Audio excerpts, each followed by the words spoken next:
जय जगन्नाथ पिलाने तुमको मो यूट्यूब चैनल लिपो क्लासेस को स्वागत। तो आज वीडियो पिलाने आम देखिए कि +3 फर्स्ट सेमिस्टर कंपलसरी पेपर तो जहाँकि आम VC environmental studies and disaster management तो तार आम यूनिट 4 1 मार्क क्वेश्चन गुड़ आज आम करवा। तो पूर्व पिला यूनिट 1 यूनिट 2 यूनिट 3 आम 1 mark 2 mark 5 mark question already सारी देछि। तो आम आज आम यूनिट 4 1 मार्क क्वेश्चन सारीदे सहित 2 मार्क 5 मार्क आपे आपे सारीदे आम यूनिट 1 रू पुणी थर 8 मार्क क्वेश्चन गुड़ को देखा। ताले आउ डेर नगर चले पे देखिए क्वेश्चन गुड़िक कौन रही। तो देख पे पार्ट 1 तो जैक रही आम 1 मार्क क्वेश्चन गुड़िक। तो देख प्रथम क्वेश्चन कौन कही सबुज गृह प्रभाव परिवेश क्यों कुप्रभाव पड़ी था। पृथ्वीर उष्णता वृद्धि, मूर्तिया क्षय, जल प्रदूषण, उपरोक्त समस्त। तो जिते पृथ्वी माने पृथ्वी उपर पृथ्वी माने परिवेश पड़ी थाए आमर सबुज गृह प्रभाव परिवेश क्यों कुप्रभावटा पड़ी था है। तो आमर कौन ना पृथ्वीर उष्णता वृद्धि होता है। तो मूर्तिया क्षय तो आमर प्राय साधारणतः सबुज गृह प्रभाव रही न था। तो पृथ्वीर कौन उष्णता पृथ्वीर तापमात्रा कौन परिवर्तन आसी था। सबुज गृह क्यों बाष्प मुख्यतः रही है। तो जो सबुज गृह कहले ग्रीन हाउस तो सेठी मुख्यतः क्यों बाष्प रही है अम्लजान, अंगारकाम्ल, जैवखाद्य उपरोक्त समस्त। तो कौन ना आमर अंगारकाम्ल तो अंगारकाम्ल गैस टी आमर कौन ना बाष्पटी आमर सबुज गृह रही है। 3 नंबर क्वेश्चन देख पे ओजोन स्तर ह्रास घटले परिवेश की प्रभाव पड़ता है। जदि ओजोन स्तर ह्रास घटला ताले परिवेश तार कौन प्रभावटा पड़ो वायु प्रदूषण, मूर्तिया प्रदूषण, अतिबैगुणी रश्मिर प्रवेश, ध्वनि प्रदूषण। तो प्रदूषण तो ये किसी आमर हो न था बट अतिबैगुणी रश्मिर कौन प्रवेश होता है माने कौन पृथ्वी पृष्ठ में अतिबैगुणी रश्मि प्रवेश करें। 4 नंबर क्वेश्चन देखिए पे धूमकुहुड़ी द्वारा क्यों प्रकार प्रदूषण घटी थाए। वायु प्रदूषण, मूर्तिया प्रदूषण, अतिबैगुणी रश्मिर प्रवेश और ध्वनि प्रदूषण। आमर कौन ना धूमकुहुड़ी है जो धुआं कुहुड़ी धुआं आमर कौन ना वायु प्रदूषण घटी थाए। तो देखिले पे 5 नंबर क्वेश्चन को जीवा अतिबैगुणी रश्मिर प्रभाव में पृथ्वी की परिवर्तन घटी थाए। तो अतिबैगुणी रश्मि जो प्रभाव में माने पृथ्वी कौन परिवर्तन घटुची तापमात्रा वृद्धि, प्रजनन प्रक्रिया ह्रास, ऋतुचक्र अस्वाभाविक परिवर्तन, उपरोक्त समस्त। तो आंसर होची उपरोक्त समस्त माने ये तीनोटी जाक परिवर्तन घटी थाए है। तो तीनोटी जाक परिवर्तन घटी थाए आमर कौन ना अतिबैगुणी रश्मिर प्रभाव में जब अतिबैगुणी रश्मि आम पृथ्वी पृष्ठ में पड़ा ताले से सब यही परिवर्तन आम पृथ्वी में करें कौन ना तापमात्रा वृद्धि करें, प्रजनन प्रक्रिया ह्रास करें और ऋतुचक्र से अस्वाभाविक परिवर्तन करें।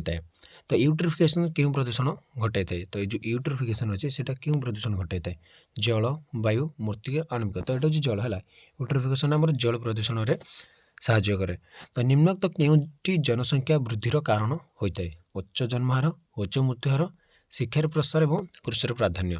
माने जन्म संख्या वृद्धि क्यों माने क्यों कारण द्वारा जनसंख्या वृद्धि होता है उच्च जन्महार अधिक जन्म हेले जनसंख्या आपे आपे बढ़। 8 नंबर क्वेश्चन देख पे निम्नोक्त केउंटी भारतर जनसंख्या वृद्धिर प्रभाव अटे। माने जनसंख्या जिते बढ़ुची भारत में तो सेटा क्या अधिक चाप पड़ुची स्वल्प मुंड विछाय, भूमि उपर चाप, उत्कट दारिद्र्य और उपरोक्त समस्त। तो तीनोटी जाक पर ही आम भारत में पड़ी दारिद्र्य दिन दिन बढ़िबार लगी। तो भूमि मैं कौन जी आम भारत जी अंचल रही तो से भर अपेक्षा अधिक भूमि आवश्यक है मुंड विछाया कौन दिन दिन कमिबार लगी। तो परिवेश प्रभाव आकलन क्यों उपादान विचार को नहीं थाए। तो जो आम जो परिवेश प्रभाव आकलन आम क्यों उपादान विचार नहीं जाए वर्ज्यवस्तु परिचालन, शहरीकरण, जनसंख्या नियंत्रण एवं ध्वनि प्रदूषण। तो वर्ज्यवस्तु परिचालन को कौन ना परिवेश प्रभाव आकलन वर्ज्यवस्तु परिचालन को उपादान भाव नि जाए। क्यों मसीह जुग्म जंगल नीति प्रणयन कर 1980, 1982, 1984 और 1902। तो आमर के 1980 मसीह जुग्म जंगल नीति कौन प्रणयन कर 11 नंबर क्वेश्चन देख पे निम्नोक्त केउंटी अम्लवर्ष द्वारा प्रभावित हुए ना वायुमंडल, उद्भिद मंडल, ओजोन स्तर और प्राणी जगत। तो ओजोन स्तर कौन पे ओजोन स्तर आमर कौन अम्लवर्ष द्वारा प्रभावित हो न था। आ बाकी प्राणी जगत, वायुमंडल, उद्भिद मंडल समस्ते कौन उद्भिद मंडल तो सेमती किसी नहीं पे मैंने उद्भिद जगत टोटाल जो आम देखा जंगल तो जिते सब उद्भिद अच्छा तो समस्त प्रभावित होता। तो 12 नंबर क्वेश्चन देखिए मिथेन गैस उत्पादन करुवा क्षेत्रटी है गहम, धान, बादाम तुला। तो धान जो क्षेत्र रही आमर से कौन मिथेन गैस उत्पादन होता है। सूर्य आलोक आसुवा अतिबैगुणी रश्मि कौन उत्पादन करे ozone, sulphur dioxide, carbon monoxide और जैव खाद्य। तो आमर कौन ना सूर्य आलोक जो आसुवा अतिबैगुणी रश्मिटा से कौन ना ओजोन उत्पादन करे बुझिल ना ओजोन उत्पादन करे। तो निम्नोक्त ଦୁଇଟି ସବୁଜ ଗୃହ ଗ୍ୟାସ୍ ଭାବରେ ପରିଚିତ? CO2O N2O, CO2O CH4 O N2O CO and N2O। ତ ଆମର କ'ଣ ନା CO2 ଆଉ CH4 ବୁଝିପାରିଲ ନା ହେଲା। ଏ ଦୁଇଟା ହେଉଛନ୍ତି କ'ଣ ନା ସବୁଜ ଗୃହ ଗ୍ୟାସ୍। ତ ଅମ୍ଳ ବର୍ଷା ଶବ୍ଦଟି କେଉଁ ମସିହାରେ ଆଲୋଚିତ ହୋଇଥିଲା? ଯେଉଁ ଅମ୍ଳ ବର୍ଷା ଏଇ ଯେଉଁ ଶବ୍ଦଟି କେଉଁ ମସିହାରେ ଆଲୋଚିତ ହୋଇଥିଲା? 1852, 1952, 1652 ଓ 1752। କେବେ ନା 1952 ମସିହାରେ এই ଶବ୍ଦଟି କ'ଣ ନା ଆଲୋଚିତ ହୋଇଥିଲା। ତ ନିମ୍ନୋକ୍ତ କେଉଁଟିକୁ ଅମ୍ଳ ବର୍ଷା ପ୍ରଭାବିତ କରେ? ବସ୍ତୁ, ଉଦ୍ଭିଦ, ମୃତ୍ତିକା ଓ ପରୋକ୍ଷ ସମସ୍ତ। ସୋ ତିନୋଟି ଯାକୁ। ତ ଅମ୍ଳ ବର୍ଷା ପିଲାମାନେ ମାନେ କ'ଣ ଏସିଡ୍ ରେନ୍, ସେ ଗୋଟେ ଯେମିତି ଆମେ ଜଣଙ୍କ ଦେହରେ ବା ଜଣଙ୍କ ଯେଉଁ ମୁହଁରେ ଫିଙ୍ଗିଥିବାର ତୁମେ ଫିଲ୍ମରେ ଦେଖିଥିବ ବା କିଛି ମାନେ କ'ଣ ଫୋନ୍ରେ ଦେଖିଥିବ, ତ ମାନେ ମୁହଁ କ'ଣ ପୁରା ଜଳି ପୁରା ଅଲଗା ପ୍ରକାର ହେଇଯାଉଛି। ତ ସେଭଳି ଭାବରେ ଇଏ ଗୋଟେ ଆମର ମଧ୍ୟ ଏସିଡ୍ ରେନ୍। ତ ସେ ଏସିଡ୍ ଏତେ ଖତରନାକ ନୁହଁ, କିନ୍ତୁ ଖତରନାକ ବୁଝିପାରୁଛ ନା, ମାନେ ବହୁତ କ୍ଷତିକାରକ ଇଏ। ତଥାପି କ'ଣ ମୃତ୍ତିକାରେ, ଉଦ୍ଭିଦରେ ଯେଉଁ ବସ୍ତୁ ଉପରେ ପଡ଼ିଲେ ତାର ସବୁ କ'ଣ ଟିକେ ଜାଳି ଦେଲା ଟାଇପ୍ର କରିଦିଏ। ମାନେ ପୁରା ନିଆଁ ତ ଜଳେନି, ମାନେ ତାକୁ ପୁରା ନଷ୍ଟ କରିଦିଏ। ଓଜନ ସ୍ତର କେଉଁ ଏକକ ଦ୍ୱାରା ପରିମାପ ହୋଇଥାଏ? ଡବସନ୍ ୟୁନିଟ୍, ମିଲିମିଟର, ଡେସିବଲ୍, ସେଣ୍ଟିମିଟର। କ'ଣ ନା ଓଜନ ସ୍ତରକୁ ଡବସନ୍ ୟୁନିଟ୍ ଦ୍ୱାରା କ'ଣ ବା ଏକକ ଦ୍ୱାରା ମପାଯାଏ। ତ ତାପରେ ଆସିଲା 18 ନମ୍ବର କ୍ୱେଶ୍ଚନ୍ ଦେଖିବା ପିଲାମାନେ।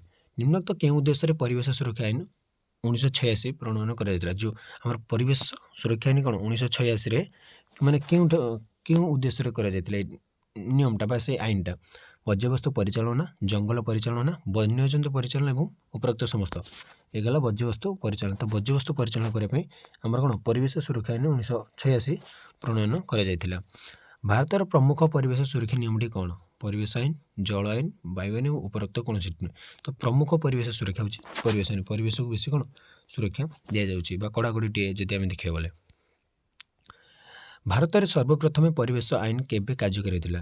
1956, 1966, 1986, 1996। ତ କେବେ ନା 1956ରେ ସର୍ବପ୍ରଥମେ କ'ଣ ପରିବେଶ ସୁରକ୍ଷା ଆଇନ ବା କାର୍ଯ୍ୟକାରୀ ହୋଇଥିଲା। ନିମ୍ନୋକ୍ତ କେଉଁଟି ଦ୍ୱାରା ମୃତ୍ତିକା ପ୍ରଦୂଷଣ ଘଟିଥାଏ? ଓଜୋନ, ଅଙ୍ଗାରକାମ୍ଳ, ଅମ୍ଳବର୍ଷା, ଏରୋସଲ୍। ତ ଅମ୍ଳବର୍ଷା ଯଦି ଆମେ ଦେଖିବା ତ ତାହା ଦ୍ୱାରା ମଧ୍ୟ କ'ଣ ଆମର ମୃତ୍ତିକା ପ୍ରଦୂଷଣ ଘଟିଥାଏ। ତ ଏଇ ଯେଉଁ ଅଙ୍ଗାରକାମ୍ଳ, ଓଜୋନ ଏଗୁଡ଼ିକ କ'ଣ ନା ଆମର ମୃତ୍ତିକା ଉପରେ ଏତେ କିଛି ପ୍ରଭାବ ନାହିଁ, ବଟ୍ ଅମ୍ଳବର୍ଷା ଯଦି ମୃତ୍ତିକା ଉପରେ ପଡ଼ିଲା ତ ମୃତ୍ତିକା ପ୍ରଦୂଷଣ ଘଟିଥାଏ। ତ ପୃଥିବୀରେ ପରିବେଶ ଦିବସ କେବେ ପାଳିତ ହୁଏ? ଜୁନ୍ 5, ନଭେମ୍ବର 7, ଅକ୍ଟୋବର 5 ଏବଂ ମାର୍ଚ୍ଚ 7। ତ ଏଇଟା ମନେ ରଖ ପିଲାମାନେ, ଜୁନ୍ 5 ବହୁତ ଇମ୍ପୋର୍ଟାଣ୍ଟ କ୍ୱେଶ୍ଚନଟା ହେଲା। ପୃଥିବୀର ପରିବେଶ ଦିବସ ବା ବିଶ୍ୱ ପରିବେଶ ଦିବସ କେବେ ପାଳନ ହୁଏ ନା ଜୁନ୍ 5ରେ। ତ ପରିବେଶ ଅର୍ଥନୀତିର ପରିସର କ'ଣ? ପରିବେଶ ଅର୍ଥନୀତିର ପରିସର କ'ଣ ନା ପରିବେଶ ପ୍ରଦୂଷଣ ଅଧ୍ୟୟନ କରିବା, ପରିବେଶ ପରିଚାଳନା, ପ୍ରାକୃତିକ ସମ୍ବଳର ବ୍ୟବହାର ଓ ଉପରୋକ୍ତ ସମସ୍ତ। ତ ସଠିକ୍ ଆନ୍ସର ହେଉଛି ପିଲାମାନେ କ'ଣ ନା ଉପରୋକ୍ତ ସମସ୍ତ। ଏଇ ଯେଉଁ ପରିବେଶ ଅର୍ଥନୀତି କହିଲେ ଆମେ ଏଇ ତିନୋଟି କ'ଣ ଜିନିଷକୁ ବୁଝିବା। ତ ଏଇଟା ପିଲାମାନେ ଲଙ୍ଗ୍ କ୍ୱେଶ୍ଚନ୍ ବି ଆସିପାରେ। ପରିବେଶ ଅଧ୍ୟୟନ ଅର୍ଥନୀତିର ପରିସର ଗୁଡ଼ିକ କ'ଣ କ'ଣ ନା ପରିବେଶ ପ୍ରଦୂଷଣ ପ୍ରତି ଆମେ ଅଧ୍ୟୟନ କରିବା, ପରିବେଶ ପରିଚାଳନା ବିଷୟରେ ଜାଣିବା ଏବଂ ପ୍ରାକୃତିକ ସମ୍ବଳର ବ୍ୟବହାର କରିବା। ତ ଏ ସମ୍ବଳ କିପରି ବ୍ୟବହାର କରିବା ତ ସେଇ ତିନୋଟି ଯାକୁ ମାନେ ତାର ପରିସର। ଜଳସେଚ ଆଇନ କେବେ ପ୍ରଣୟନ କରାଯାଇଥିଲା? 1967, 1977, 1987 ଏବଂ 1997। କେବେ ନା 1977 ମସିହାରେ ଜଳସେଚ ଆଇନ ପ୍ରଣୟନ କରିଥିଲା। এই ଆଇନଗୁଡ଼ିକ ମନେ ରଖ ପିଲାମାନେ, ନିହାତି ଗୋଟେ ଆସିବ ପରିବେଶ ଆଇନ, ଜଳସେଚ ଆଇନ ଏଗୁଡ଼ିକ। ତ ତାପରେ ଦେଖିବା ଡ୍ୟାସ୍ ଫିଲ୍ଅପ୍ ଦେଖିବା ପିଲାମାନେ ହେଲା। ତ ଡ୍ୟାସ୍ ହେଉଛି ପରିବେଶୀୟ ସମସ୍ୟାର ମୂଳ ହେତୁ। ତ ଜନସଂଖ୍ୟା ବୃଦ୍ଧି ପରିବେଶୀୟ ସମସ୍ୟା ସବୁଠାରୁ ମୂଳ ଜିନିଷ ଯଦି କହିବା ନା ଜନସଂଖ୍ୟା ବୃଦ୍ଧି ହେବାରୁ ପରିବେଶ ସମସ୍ୟା ଦିନକୁ ଦିନ ବଢ଼ିବାରେ ଲାଗିଛି। ଡ୍ୟାସ୍ ଅଭାବ ଗ୍ରାମାଞ୍ଚଳର ପରିବେଶ ସମସ୍ୟାର ମୁଖ୍ୟ କାରଣ। ଯଦି ସଚେତନତା ଅଭାବ, ଯଦି ଜନସଚେତନତା ମାନେ କ'ଣ ଠିକ୍ ରହିବ ନା ପିଲାମାନେ ପରିବେଶ ସମସ୍ୟାକୁ ଆମେ କ'ଣ ଦୂରେଇ ପାରିବା। ସଜୀବ ଅବସ୍ଥାନ କରୁଥିବା ପ୍ରାକୃତିକ ଆଶ୍ରୟସ୍ଥଳକୁ ଡ୍ୟାସ୍ କୁହାଯାଏ। କ'ଣ କୁହାଯାଏ ନା ପରିସ୍ଥାନ ବୋଲି କୁହାଯାଏ। ପରିବେଶୀୟ କାରକ ଗୁଡ଼ିକରେ କ୍ଷତିକାର ପଦାର୍ଥର ମିଶ୍ରଣ ହେଲେ ଡ୍ୟାସ୍ ହୁଏ। କ'ଣ ହୁଏ ନା ପ୍ରଦୂଷଣ ହୁଏ। ଯଦି ପରିବେଶୀୟ କାରକ ଗୁଡ଼ିକରେ କ୍ଷତିକାରକ ପଦାର୍ଥ ଯଦି ମିଶିଲେ ତାକୁ ଆମେ କହିବା ପ୍ରଦୂଷଣ। ଉଭୟ ପ୍ରାକୃତିକ ଓ ମନୁଷ୍ୟକୃତ ପରିବେଶର ସମାହାରକୁ ଡ୍ୟାସ୍ କୁହାଯାଏ। ସମ୍ପୂର୍ଣ୍ଣ ପରିବେଶ ବୋଲି ଆମେ କହିବା। ତ ପ୍ରତ୍ୟେକ ବର୍ଷ ଡ୍ୟାସ୍ ଦିନକୁ ବିଶ୍ୱ ପରିବେଶ ଦିବସ ନା ଜୁନ୍ 5 ମନେ ରଖିଲ। ତ କଠିନ ଆବର୍ଜନାକୁ ମାଟି ତଳେ ପୋତି ଦେବା ପ୍ରକ୍ରିୟାକୁ ଡ୍ୟାସ୍ କୁହାଯାଏ କମ୍ପୋଷ୍ଟିଂ। ଯେଉଁ କଠିନ ଆବର୍ଜନା ଅଛି ତାଙ୍କୁ ମାଟି ତଳେ ପୋତିବା କ'ଣ କହିବା ନା କମ୍ପୋଷ୍ଟିଂ ବୋଲି ଆମେ କହିବା। 8 ନମ୍ବର କ୍ୱେଶ୍ଚନ୍ ଦେଖିବା। ଆବର୍ଜନା ଗୁଡ଼ିକୁ ପୁଣି ଥରେ କାମରେ ଲଗାଇବା ପଦ୍ଧତିକୁ ଡ୍ୟାସ୍ କୁହାଯାଏ। ପୁନଃ ପ୍ରକ୍ରିୟାକରଣ। ତାକୁ ଆଉଥରେ ପୁଣି ଥରେ ଯଦି ଆମେ ବ୍ୟବହାର କଲେ ତ ପୁନଃ ପ୍ରକ୍ରିୟାକରଣ ବୋଲି କୁହାଯାଏ। ମନେ ରଖିଥିବ ଏମିତି ଆସିପାରେ।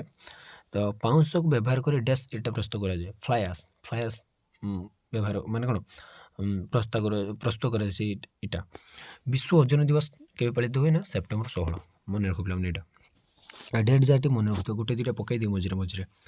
ବାୟୁମଣ୍ଡଳର ଉଷ୍ମତା ବୃଦ୍ଧି, ମେରୁ ଅଞ୍ଚଳର ବରଫ ତରଳାଇ, ଡ୍ୟାସ୍ର ଜଳପତନ ବୃଦ୍ଧି ଓ ତଜ୍ଜନିତ ବନ୍ୟା ପରିସ୍ଥିତି ସୃଷ୍ଟି କରେ। ସମୁଦ୍ର ଜଳପତନ ବୃଦ୍ଧି ହୋଇଥାଏ ଏବଂ ତଜ୍ଜନିତ କ'ଣ ନା ବନ୍ୟା ପରିସ୍ଥିତି ସୃଷ୍ଟି କରିଥାଏ। ତ 1999 ମସିହା ଜୁନ୍ 5 ତାରିଖରେ ଅନୁଷ୍ଠିତ ବିଶ୍ୱ ପରିବେଶ ଦିବସର ସ୍ଲୋଗାନ ଥିଲା କ'ଣ ନା ଗ୍ଲୋବାଲ୍ ୱାର୍ମିଂ। ତ ଏଇଟା ଗ୍ଲୋବାଲ୍ ୱାର୍ମିଂଟା କ'ଣ ଆମକୁ ସେ ଗୋଟେ ସାରା ବିଶ୍ୱରେ ସେ ଆମକୁ ସତର୍କତା କରୁଛି, ସେ ୱାର୍ନିଂ ଦେଉଛି ଆମକୁ, ବୁଝୁଛ ନା ନାହିଁ। ତ ତାଳଚେରର କୋଇଲା ଖଣି ଯୋଗୁଁ ମୁଖ୍ୟତଃ ଡ୍ୟାସ୍ର ପ୍ରଦୂଷଣ ଘଟିଥାଏ, ମୃତ୍ତିକା ପ୍ରଦୂଷଣ ଘଟିଥାଏ। 14 ନମ୍ବର ଦେଖିବା ପିଲାମାନେ। ତ ଜଳ ଭାଗରେ ରାସାୟନିକ ସାର ଫସ୍ଫେଟ୍ସ ପ୍ରଭୃତି ମିଶିଲେ ଜଳ ଡ୍ୟାସ୍ ହୁଏ, ୟୁଟ୍ରିଫିକେସନ୍ ହୋଇଥାଏ। 15 ନମ୍ବର କ୍ୱେଶ୍ଚନ୍ ଦେଖ ପିଲାମାନେ। କୋଇଲା, ପେଟ୍ରୋଲ, ଡିଜେଲ ଆଦି ଡ୍ୟାସ୍ ଇନ୍ଧନ ଅଟେ, ଏଗୁଡ଼ି ହେଉଛନ୍ତି ଗୋଟେ ଜୀବାଶ୍ମ ଇନ୍ଧନ ହେଲା। ତ ତାଳଚେର ଜନବସତି ଅଞ୍ଚଳ ତଳକୁ ଧସିଯିବାର କାରଣ ଡ୍ୟାସ୍ ଅଟେ। ଏଇଟା ଗୋଟେ ଖୋଲା କୋଇଲା ଖଣି ଥିବାରୁ ଏଇଟା କ'ଣ ତଳକୁ ଖସିଯିବାର ଗୋଟେ କ'ଣ ଅଛି ନା କାରଣ ଅଛି, ତାର ଏଇଟା ହେଉଛି ସେ ଗୋଟେ ଖୋଲା କୋଇଲା ଖଣି। ଜୀବନ ଧାରଣ ଯୋଗ୍ୟ ଯୋଜନା କରିବାକୁ ହେଲେ ଆର୍ଥିକ ଲାଭକୁ ବିଚାରକୁ ନ ନେଇ ଡ୍ୟାସ୍କୁ ମଧ୍ୟ ବିଚାର ନେବ, ମାନେ ପରିବେଶ ଚାପଟା ମଧ୍ୟ ନେବାକୁ ପଡ଼ିବ। ଆମେ ଖାଲି ଧନୀ ହେବାକୁ ଗଲେ ଆମେ ଆର୍ଥିକ ଲାଭ ଯଦି ଆମେ ଦେଖିକି ପରିବେଶକୁ କ'ଣ ନଷ୍ଟ କରିଦେବା ତାହେଲେ ହେବନି। ତ ପରିବେଶର ଚାପଟା ମଧ୍ୟ ଆମେ ଦେଖିବାକୁ ପଡ଼ିବ। ଅର୍ଥନୈତିକ ବିକାଶ ସହିତ ପରିବେଶର ସୁରକ୍ଷା ବା ସନ୍ତୁଳନ ଜରୁରୀ ବୋଲି ଯେଉଁ ମତବାଦ ଗୁରୁତ୍ୱ ଦିଏ ତାକୁ ଡ୍ୟାସ୍ କୁହାଯାଏ। ତାକୁ ଜୀବନ ଧାରଣ ଯୋଗ୍ୟ ବିଶ୍ୱ ଅଥବା ନିରନ୍ତର ଉନ୍ନୟନ ବୋଲି କୁହାଯାଏ। ଜୀବନ ଧାରଣ ଯୋଗ୍ୟ ବିଶ୍ୱ ସମାଜର ମୂଳ ଲକ୍ଷ୍ୟ ହେଉଛି ନିଜେ ବଞ୍ଚିବା ଓ ଅନ୍ୟକୁ ବଞ୍ଚିବା ଦେବା। ତ ଦେଖ ଶିଳ୍ପପତିମାନେ କ'ଣ କରନ୍ତି ନା ବିଭିନ୍ନ ଫ୍ୟାକ୍ଟ୍ରି ତିଆରି କରନ୍ତି, ଅଙ୍ଗାରକାମ୍ଳ ଗ୍ୟାସ୍ ବଢ଼େଇ ଦିଅନ୍ତି, ଯାହାଫଳରେ କ'ଣ ପରିବେଶର କ'ଣ ପ୍ରଦୂଷଣ ବଢ଼ିଥାଏ, ଯାହାଫଳରେ ଅନ୍ୟ ଲୋକମାନେ ହଇରାଣ ହୁଅନ୍ତି। ସେମାନେ ତ ବହୁତ ଭଲ ଏସି ଘରେ ରହିକି ବସି ପଡ଼ନ୍ତି, କିନ୍ତୁ ଅନ୍ୟ ଲୋକମାନେ ସେମାନେ କ'ଣ ନା ମାନେ କ'ଣ ପ୍ରଦୂଷଣର ଶିକାର ହୋଇଥାନ୍ତି। ବିପର୍ଯ୍ୟୟ ପରିଚାଳନା ପାଇଁ ଓଡ଼ିଶା ସରକାର ଡ୍ୟାସ୍ ଗଠନ କରିଛନ୍ତି ନା ବିପର୍ଯ୍ୟୟ ପ୍ରଶମନ କମିଶନ ବା ଓସ୍ଡାମା ହେଲା, ଓସ୍ଡାମା ଗଠନ କରିଛନ୍ତି ବିପର୍ଯ୍ୟୟ। ତ ଏଇ କ୍ୱେଶ୍ଚନ୍ଟା ଏଇଠିର ନୁହଁ ପିଲାମାନେ, ତ ଦେଇଛି କିନ୍ତୁ ଗୋଟେ କ୍ୱେଶ୍ଚନ୍। ଯେଉଁ ମତବାଦ ପରିବେଶ ପ୍ରତି ଉଦାର ରହିବା ଅପେକ୍ଷା ଅର୍ଥନୀତି ଅଭିବୃଦ୍ଧିକୁ ଅଧିକ ଗୁରୁତ୍ୱ ପ୍ରଦାନ କରେ ତାକୁ ଡ୍ୟାସ୍ କୁହାଯାଏ। ଅପବ୍ୟୟୀ ବିଶ୍ୱ ମତ ବୋଲି ତାକୁ କୁହାଯାଏ। ତ 22 ନମ୍ବର କ୍ୱେଶ୍ଚନ୍ ଦେଖ। କେନ୍ଦ୍ର ସରକାରଙ୍କ ଦ୍ୱାରା ଆରମ୍ଭ ହୋଇଥିବା ଜଳ ପରିଚାଳନା ଓ ଜଳ ସଂରକ୍ଷଣ ଉପାୟକୁ ଡ୍ୟାସ୍ କୁହାଯାଏ। ତାକୁ କୁହାଯାଏ ଜଳ ଅମଳ ପ୍ରକଳ୍ପ। ଜଳ ଅମଳ ପ୍ରକଳ୍ପ କ'ଣ ନା ଜଳକୁ ପରିଚାଳନା କରିବା ଓ ଜଳକୁ ସଂରକ୍ଷଣ କରି ରଖିବାକୁ ଆମେ କହିବା ଜଳ ଅମଳ ପ୍ରକଳ୍ପ। ତ ଗତ ଦଶକ ବା 1990-1999କୁ ଜାତିସଂଘ ଡ୍ୟାସ୍ ଦଶନ୍ଧି ରୂପେ ଘୋଷଣା କରୁଛି। ଆନ୍ତର୍ଜାତିକ ପ୍ରାକୃତିକ ବିପର୍ଯ୍ୟୟ ପ୍ରଶମନ ଦଶନ୍ଧି ବୋଲି କୁହାଯାଇଛି।